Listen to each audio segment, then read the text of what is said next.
Bonjour à tous chers abonnés, j'espère que tout le monde va bien, moi ça va, on est là pour le pronostic du quintet de demain qui sera à Vincennes. Donc ce sera la rayon 1, la course 4, le prix de Granville, c'est du l'athlé, 2700 mètres, 14 partants, 68 000 euros d'allocation, une corde à gauche. Alors en pastille verte, vous avez le 1, le 3 et le 8, et en pastille rouge, vous avez le 6. Allez, on part avec mon prono. Bon, il faut savoir que les années précédentes, dans cette course-là, il n'y avait pas vraiment de surprise. L'année dernière, il y a eu deux grosses cotes, 22 et 33, quatrième et cinquième. Il y a 2 ans, il y a eu une grosse cote, 53, quatrième. Et il y a 3 ans, deux cotes d'outsider, 13 et 18. Voilà. Les favoris de la presse, le 3, le 8, le 12, le 4, le 11, le 1, le 10, le 7, le 5, le 14 et le 9. Donc je vais pas vous faire une sélection forcément de favoris. Au départ, je vous avais fait une sélection où il y avait, c'était que de favoris. Là, je vais tenter quelque chose. On verra bien. Allez. En plus, il y a un cheval que je suis dans cette course, donc je vais le mettre de suite. Allez, moi je pars en tête, les amis, avec le 3. Le 3 Iso Fou du Chêne, c'est un cheval qui a un super gros moteur. Hein.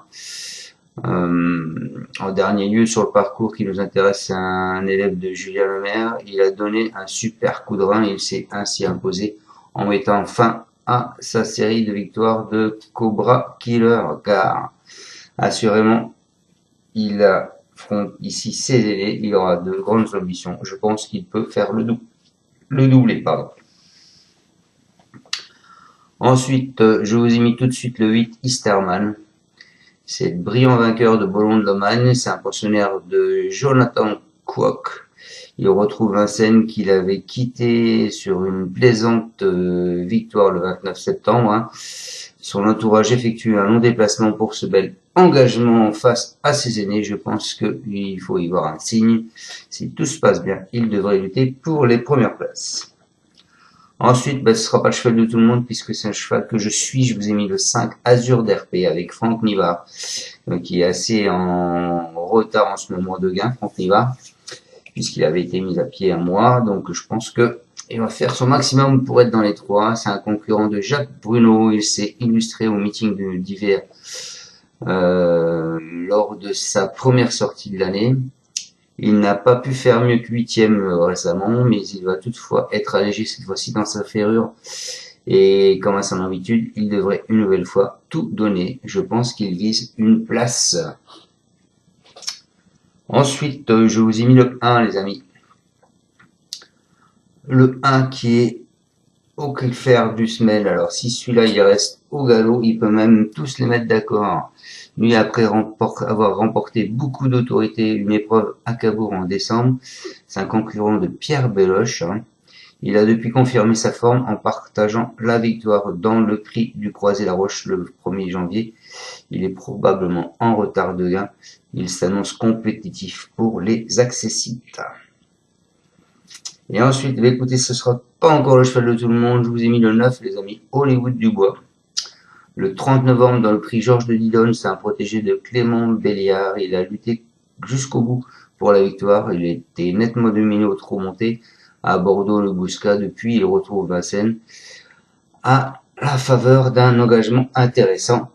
Ce 3 qui a l'habitude d'être au trot monté, et ce 9, pardon, qui a l'habitude d'être au trot monté, je lui vois bien une petite place en bout de combinaison. Et je finirai donc avec le 4, les amis. Le 4 qui est Ilaya, lui pour son retour au trot attelé, c'est une protégée de Cyril Rimbaud. Elle s'est plaisamment imposée face aux seules semelles sur ce parcours qui nous intéresse. Elle monte légèrement de catégorie, mais elle évolue dans un excellent état de forme, sauf incident. Elle devrait lutter pour les places. Voilà, je vous répète ma sélection en tête, je vous ai mis le 3, Iso Fou du Chêne. Théoriquement, ça devrait être lui le gagnant. Ensuite, je vous ai mis le 8, Easterman. Ensuite, je vous ai mis le 5, Azur d'RP, car comme vous savez, je vais toujours mes tocards en milieu. Ensuite, je vous ai mis le 1, Okelfel du Mail, pardon. Ensuite, je vous ai mis le 9 Hollywood Dubois et je finis ma section avec le 4 Ilaya. Voilà, j'espère vous avoir bien pronostiqué ce quintet. Je vous dis à demain pour le pronostic du quintet. Eh ben, de dimanche pour le joli prix. Dimanche du prix du Cornulier. Voilà. Ciao à tous, merci de me suivre. Vous pouvez partager, mettre des pouces. Et à demain. Ciao, ciao. Tu es parieur hippique, tu as forcément besoin de la Kazakh. La Kazakh, c'est l'outil indispensable des parieurs hippiques, avec plus de 60 filtres en temps réel et la possibilité d'affiner tes pronos et trouver ton cheval gagnant.